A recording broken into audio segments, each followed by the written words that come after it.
नमस्कार, आप देख रहे हैं PBT express news live channel और मैं हूं आपके साथ सपना। चलिए रुक कर लेते हैं आज की बड़ी खबरों की ओर। देश की एकता और अखंडता के लिए अपना जीवन समर्पित करने वाले लौह पुरुष भारत रत्न सरदार वल्लभ भाई पटेल को सादर नमन। अखिलेश यादव ने कहा, जिन्होंने भारत को जोड़ा, दिलों को एक किया, आज जरूरत है उनकी विरासत को बचाने की और उनको पराजित करने की जो देश को अपने सियासी फायदे के लिए बांटने की कोशिश कर रहे हैं। आचार्य नरेंद्र देव जी समाजवादी विचारों से प्रभावित थे। देश की खुशहाली का रास्ता समाजवादी आंदोलन से ही होगा। बीजेपी के लोग फर्जी ज्यादा बोलते हैं। उन्होंने कहा, स्मार्ट सिटी बनाएंगे। बताओ क्या हालत है, 2 करोड़ नौकरियां कहाँ है, किसान की आय दोगुनी कहाँ है। अमेरिका के राष्ट्रपति हमारे पीएम को किलर कह रहे हैं। भारतीय जनता पार्टी को बताना चाहिए कि अमेरिका जैसा देश उनके प्रधानमंत्री को किलर क्यों कह रहा है। सरदार वल्लभ भाई पटेल का बहुत बड़ा योगदान रहा है। उन्होंने देश को एकजुट किया, रियासतों को खत्म किया। आचार्य नरेंद्र देव जी मानवता के प्रति, राष्ट्र के प्रति, और कैसे हमारा राष्ट्र बहुत मजबूत हो, जहां वो समाजवादी विचारों से प्रभावित थे, वहीं बौद्ध शिक्षा या बौद्ध आंदोलन से भी प्रभावित रहे। इस देश के जनक हैं वो समाजवादी आंदोलन के। आज हम सब लोग मिलकर के उन्हें याद करते हैं और संकल्प लेते हैं कि देश की खुशहाली और तरक्की का रास्ता समाजवादी आंदोलन से ही होगा। और उस समय जब अमीरी गरीबी की खाई बढ़ रही हो, समाज में लगातार ऐसी ताकतें हैं जो दूरी बना रही हों, तो आज हमें सब लोगों को संकल्प लेना चाहिए कि जहां आचार्य नरेंद्र जी को याद करना है, वहीं उनके बनाए हुए बताए हुए रास्ते पर हम लोग चलें।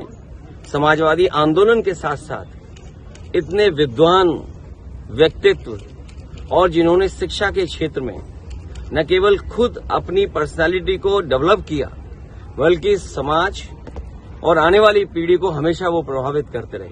आज हम सब लोग मिलकर के उन्हें याद करते हैं। सर, बिहार में आज प्राइम मिनिस्टर, आपको नहीं लगता ये बीजेपी के लोग जो ज्यादा बोलते हैं, थोड़ा फर्जी ज्यादा बोलते हैं? और मैं क्या कहूं, उन्हें अपना ही मैनिफेस्टो देखना चाहिए। मैं जब आपके बीच में आया हूं, मैं खुद आधे घंटे ट्रैफिक में फंस गया। याद कीजिए, जब गोवा में पहला मैनिफेस्टो लॉन्च हुआ था, उन्होंने कहा कि हम नए शहर बसाएंगे, स्मार्ट सिटीज बनाएंगे। आज बताओ क्या हालत है। जहां हम खड़े हैं उसके पीछे गोमती नदी बह रही है। गोमती नदी का बीओडी क्या है, डीओ क्या है, या कितनी दूषित हो गई है। समाजवादियों ने बनाई हो। ये बात इसलिए याद कर दिला रहा हूं कि भारतीय जनता पार्टी ने कहा था कि मां गंगा को साफ करेंगे। ये जो 1 करोड़ की नौकरी बिहार में देने जा रहे हैं, इससे पहले भी 2 करोड़ नौकरी का वादा किया था। वो नौकरियां कहां हैं?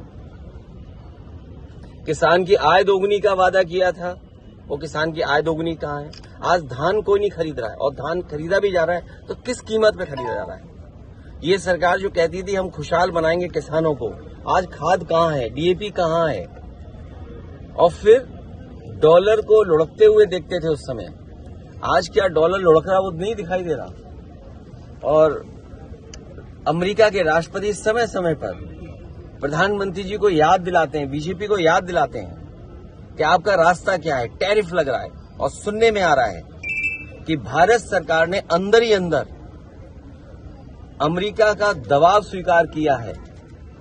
जो अमेरिका चाहता था कि टेक्सटाइल इंडस्ट्री में कॉर्न के आने का रास्ता खोला जाए, दूध के आने का और दूध के प्रोडक्ट्स का रास्ता खोला जाए, इस भारतीय जनता पार्टी की सरकार ने लगता है स्वीकार कर लिया है।